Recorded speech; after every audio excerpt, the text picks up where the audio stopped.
സാങ്കേതിക ഡിജിറ്റൽ സർവകലാശാല VC നിയമനത്തിൽ മുൻഗണനാക്രമം മുഖ്യമന്ത്രി തീരുമാനിക്കണമെന്ന് സുപ്രീംകോടതി. മുഖ്യമന്ത്രി തയ്യാറാക്കുന്ന മുൻഗണനാക്രമം ചാൻസലറായ ഗവർണർ പരിഗണിക്കണമെന്നും സുപ്രീംകോടതി നിർദ്ദേശിച്ചു. ഗവർണർക്കും സർക്കാരിനും പട്ടികയിൽ ഏകാഭിപ്രായമില്ലെങ്കിൽ അന്തിമ തീരുമാനം കോടതി എടുക്കും. ബി ബാലഗോപാൽ വിവരങ്ങളുമായി. ബാലു, നേരത്തെ ചാൻസലറുടെ അതായത് ഗവർണറുടെ ഭാഗത്താണ് ശരിയായ ഇടപെടലിനുള്ള അധികാരമുള്ളത് എന്ന തരത്തിലൊക്കെയുള്ള വ്യാഖ്യാനങ്ങളാണ് വന്നിരുന്നതെങ്കിൽ ഇപ്പോൾ സാങ്കേതിക ഡിജിറ്റൽ സർവകലാശാല കാര്യത്തിൽ VC നിയമനത്തിൽ മുൻഗണനാക്രമം മുഖ്യമന്ത്രി തീരുമാനിക്കട്ടെ എന്ന് സുപ്രീം കോടതി പറയുന്ന സാഹചര്യം എന്താണ്?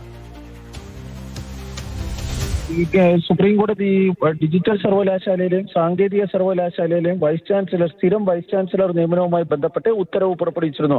ആ ഉത്തരവിന്റെ പകർപ്പാണ് ഇപ്പോൾ പുറത്തു വന്നിരിക്കുന്നത്. അതിലാണ് സംസ്ഥാന സർക്കാരിന് വലിയ ആശ്വാസകരമാകുന്ന പല നിർദ്ദേശങ്ങളും ഉൾക്കൊള്ളിച്ചിരിക്കുന്നത്. അതായത് ഏറ്റവും പ്രധാനപ്പെട്ട കാര്യം, ഈ ജസ്റ്റിസ് സുധാൻശു ദുലിയുടെ അധ്യക്ഷതയിലുള്ള സെർച്ച് കമ്മിറ്റി അക്ഷരമാല ക്രമത്തിൽ ഒരു പാനൽ തയ്യാറാക്കി, ആ വൈസ് ചാൻസലറായി നിയമിക്കേണ്ടവരുടെ ഒരു പാനൽ തയ്യാറാക്കി അത് മുഖ്യമന്ത്രിക്ക് കൈമാറണമെന്നാണ് ഈ ഉത്തരവിൽ നിർദ്ദേശിച്ചിരിക്കുന്നത്. അങ്ങനെ കൈമാറുന്ന പാനൽ ലഭിക്കുമ്പോൾ മുഖ്യമന്ത്രിക്ക് അത് മുൻഗണനാ ക്രമത്തിലേക്ക് മാറ്റാൻ വേണ്ടി കഴിയും. അതായത് ഈ മുഖ്യമന്ത്രിയുടെ താല്പര്യത്തിനനുസരിച്ച് അല്ലെങ്കിൽ സർക്കാരിന്റെ താല്പര്യത്തിനനുസരിച്ച് 1, 2, 3 എന്ന തലത്തിൽ മുൻഗണനാ ക്രമത്തിനനുസരിച്ച് ഇത് മാറ്റാൻ വേണ്ടി കഴിയുന്നതായിരിക്കും. ഏതെങ്കിലും പാനലിൽ ഉൾപ്പെട്ട വ്യക്തിയെ സംബന്ധിച്ച എതിരഭിപ്രായമുണ്ടെങ്കിൽ മുഖ്യമന്ത്രിക്ക് അത് രേഖാമൂലം ഫയലിൽ കുറിക്കാമെന്നും സുപ്രീം കോടതി വ്യക്തമാക്കുകയും ചെയ്യുന്നുണ്ട്.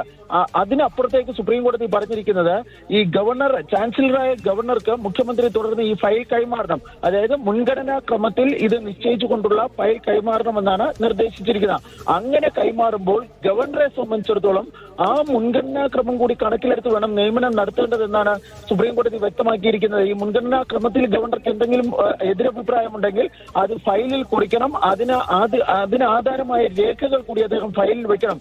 തുടർന്ന് രണ്ടു കൂട്ടർക്കും ഏകാഭിപ്രായമില്ല എങ്കിൽ സുപ്രീം കോടതി ഈ വൈസ് ചാൻസലർമാരെ നിയമിക്കുമെന്നാണ് പറഞ്ഞിരിക്കുന്നത്. ശരി, രണ്ടു കൂട്ടർക്ക് ഏകാഭിപ്രായമില്ലെങ്കിൽ സുപ്രീം കോടതി ആയിരിക്കും തീരുമാനമെടുക്കുക. അതേസമയം മുഖ്യമന്ത്രിക്ക് ഇക്കാര്യത്തിൽ ഒരു റോളുണ്ട്, ഗവർണർക്കും റോളുണ്ട് എന്ന കാര്യം വ്യക്തമാക്കിക്കൊണ്ടാണ് സുപ്രീം കോടതി ഇപ്പോൾ നിർദ്ദേശം നൽകിയിരിക്കുന്നത്. ബി ബാലഗോപാലൻ ഡൽഹിയിൽ നിന്ന് വിവരങ്ങൾ നൽകിയത്.